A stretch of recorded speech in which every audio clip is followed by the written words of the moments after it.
Hello student, मैं राजकुमार सैनी आप सभी छात्रों का राजस्थान अकेडमी चूरू द्वारा संचालित इस ऑनलाइन पाठ्यक्रम में हार्दिक स्वागत करता हूं। प्यारे बच्चों, हमारा औसत वाला टॉपिक चल रहा था जिसमें मैंने आपको कुछ क्वेश्चनों का स्टडी करवाई थी। अब देखिए इसी श्रृंखला में आप कुछ और क्वेश्चन आगे देखो। आगे आपका प्रश्न आता है। पहले प्रश्न में ए और बी की औसत आय रुपये 200 तथा सी तथा डी की, या सी व डी मान लो, सी व डी की औसत आय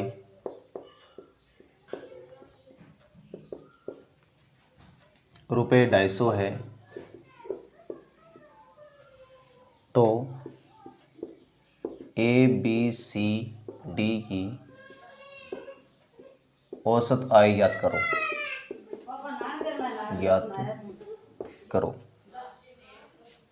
ऑप्शन ए में तो आ रहा है रुपये 225, ऑप्शन बी में आ रहा है रुपये 230, ऑप्शन सी में आ रहा है रुपये 215, ऑप्शन डी में आ रहा है रुपये 150। अब देखिए हमें इसको करना कैसे। देखो ए और बी दोनों की औसत आय 200 रुपये आ रही है, तो पहले आप निकालो ए व बी की कुल आय। तो कुल आय के लिए आप इन दोनों को 2 से गुणा कर दो, यानी 400 रुपये हो गया। फिर आप लिखोगे सी व डी की कुल आय, तो इनको भी आप 2 से गुणा कर दोगे तो आ गया 500। अब देखो चारों की कुल आय कितनी आ गई है, ए बी सी व डी की कुल आय मतलब 400 प्लस 500 बराबर 900 आ गई है। अब आपको क्या निकालना है, इनकी औसत आय निकालनी है ना। तो ए बी सी व डी की औसत आय, तो 900 में से 4 हो गए तो 4 का भाग लगा दो बस। तो हमारा आ गया आपका 4 दूनी 8, 1 0, 4 दूनी 8, 2, 4 पंजे 20, तो रुपये 225 आ गए। ठीक है ना। तो इसमें आपका ऑप्शन क्या हो गया है, ए ऑप्शन है का राइट हो गया है। इसके बाद में अब आपको देखना नेक्स्ट अगला सवाल नंबर 2।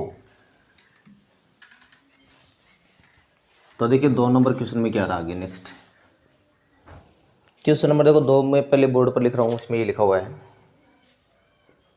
यानी वीरेंद्र की 10 वर्ष की औसत आय रुपये यानी 2,83,456 है। पहले 5 वर्ष की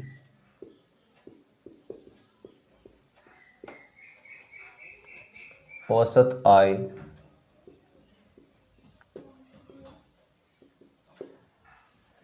रुपये 2,29,942 है, सॉरी 642।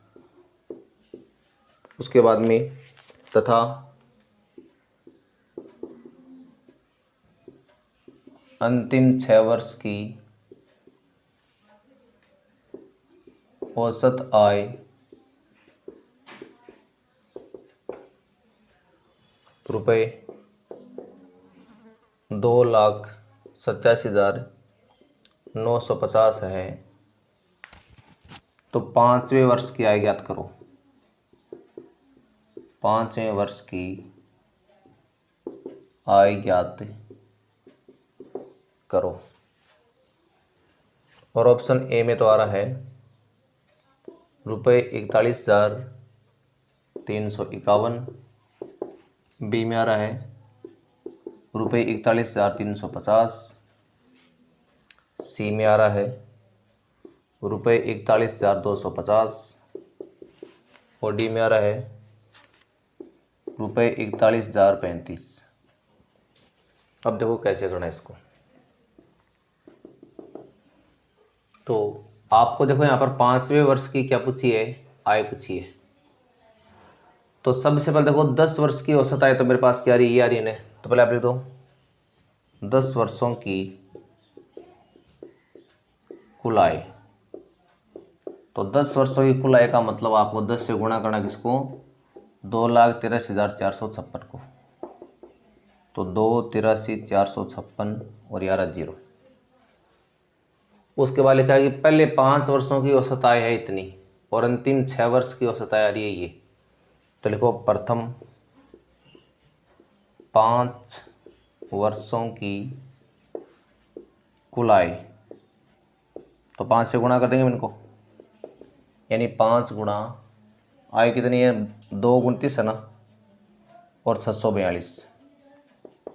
तो 5 दूनी 10 और 20 और 21, 2 6 × 30 तो 32, 3 5 ने 45, 3 48, 4 10 और 4 14, हासिल 1 और 10 और 1 11। तो मान हमारे पास ये आ गया इतना। उसके बाद देखिए हमें और अब आगे क्या करना है। अब आगे आपको इसमें ये लिखना है कि जो मान आपका है अंतिम 6 वर्ष की निकालो आप। अंतिम 6 वर्ष की कुल आय निकालो। तो 6 से गुणा कर देंगे आप इसको, उस आय को, यानी 2,87,950। और जैसे आप गुणा करेंगे तो मानेगा रुपये 100 मतलब 1 लाख नहीं सॉरी 17 लाख और 27,700 आएगा। 17,27,700। अब आपको 5वें वर्ष की आय निकालने के लिए क्या करना पड़ेगा, इन दोनों में से 10वें वर्ष की आय घटा दो, यानी 5वें वर्ष की आय का मतलब क्या हो गया, इन 5 और 6 यानी जो 11 वर्ष की आय है उनको जोड़ लो आप दोनों को। यानी आप लिखोगे 114,8,2,10 प्लस 172,700। इनमें से आपको घटाना क्या है, 2,83,4,5,6,0।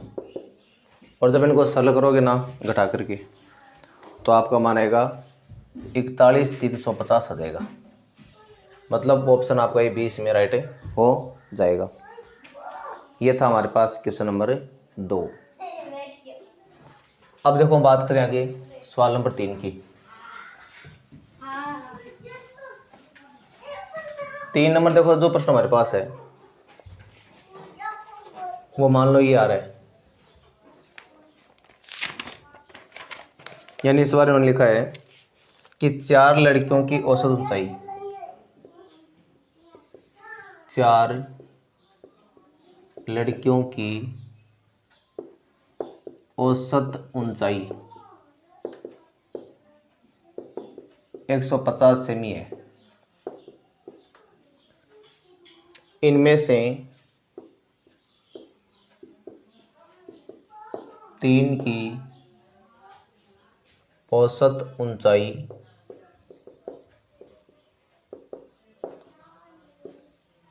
148 सेमी है। तो चौथी लड़की ऊंचाई पूछिए, चौथी लड़की की ऊंचाई, ऊंचाई क्या है ये आपको बतानी है। और ऑप्शन ए में आ रहा है 156 सेमी, ऑप्शन बी में आ रहा है 168 सेमी, ऑप्शन सी में आ रहा है 170 सेमी, और ऑप्शन डी में आ रहा है 162 सेमी। अब इसका हल देखो आप। तो सबसे पहले आप 4 लड़कियों की कुल ऊंचाई निकालो। 4 लड़कियों की कुल ऊंचाई,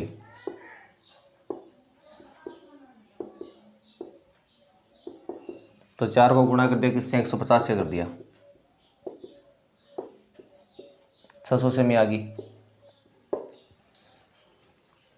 फिर देखो उनमें से 3 की औसत ऊंचाई आपके लगा दी है, तो देखोगे 3 लड़कियों की औसत ऊंचाई, सॉरी कुल ऊंचाई, तो 3 की कुल ऊंचाई आपकी क्या आएगी, 3 से गुणा कर दो, किनको, 148 को।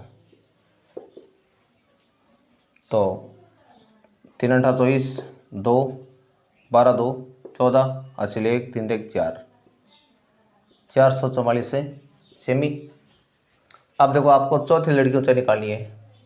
चौथी लड़की की ऊंचाई, तो आप 600 में से क्या कम कर देंगे, 444, तो मान आ गया मेरे पास क्या, 156 सेमी आ गया।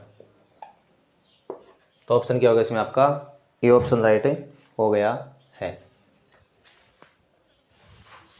चलो अब 21 और देखो आगे आप अभी। जैसे मान लो अगले प्रश्न में आ रहा है मेरे पास, किसी चिड़ियाघर से एक सप्ताह की टिकटों की बिक्री औसत से रुपये 17,000, मतलब हमारे पास क्या है, ये लिखा हुआ है। चलो देखो 10 संख्याओं का औसत 7 है, 10 संख्याओं का औसत 7 है। यदि प्रत्येक संख्या को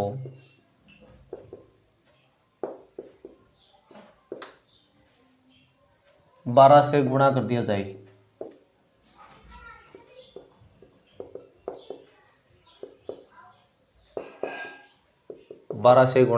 जाए, तो नया औसत क्या होगा।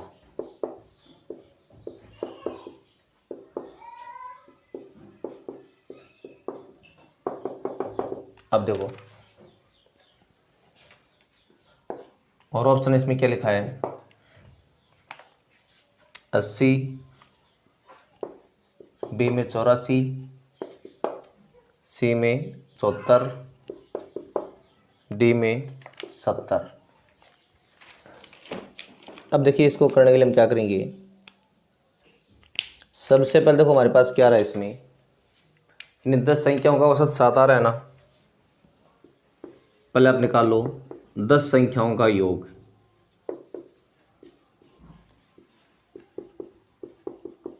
तो 10 गुणा 7 कर दिया आपने, 70 आ गया। अब देखो प्रत्येक संख्या को आप क्या कर रहे हो, 7 से गुणा कर रहे हो, यानी प्रत्येक संख्या को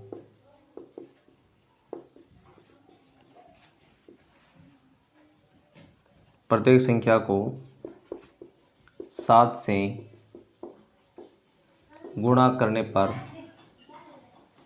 जो वृद्धि है वो 7 के हिसाब से कितने में करनी है आपको, 10 में करनी है ना, तो सॉरी 12 से गुणा करना आपको, ठीक है ना। तो 10 संख्याओं में प्रत्येक संख्या को 12 से गुणा करने पर, तो 12 गुणा 10 यानी कितने हो गए, 120 हो गए। अब नया योग कितना आ गया हमारे पास, नया योग जो 70 तो ही पहले से, और अब इसमें 120 और जोड़ दो तो आ गया 190। अब क्या निकालना पड़ेगा इसका, आपको जो नया औसत है वो आपको प्राप्त करना। तो देखिए इसमें आपको डायरेक्ट याद रखना है, मैंने आपको सीधा तरीका बता रखा है। कोई भी संख्या के औसत में अगर आप कुछ जोड़ते हो तो वो जुड़ जाएगा, घटाओगे तो वो घट जाएगा, और गुणा करो तो गुणा हो जाएगा। तो 7 भी क्या हो जाएगा, डायरेक्ट 12 से गुणा हो जाएगा, और 12 7 84, तो ये ऑप्शन भी आ जाएगा आपका, ठीक है ना। तो सीधा करना, उसमें कुछ नहीं करना आपको। जब संख्या जोड़ोगे तो औसत भी जुड़ जाएगा, घटाओगे तो औसत भी घट जाएगा, गुणा करोगे तो औसत भी क्या हो जाएगा, गुणा हो जाएगा। तो आज के लिए बस इतना ही, मिलते हैं नेक्स्ट वीडियो में, तब तक के लिए नमस्कार, धन्यवाद।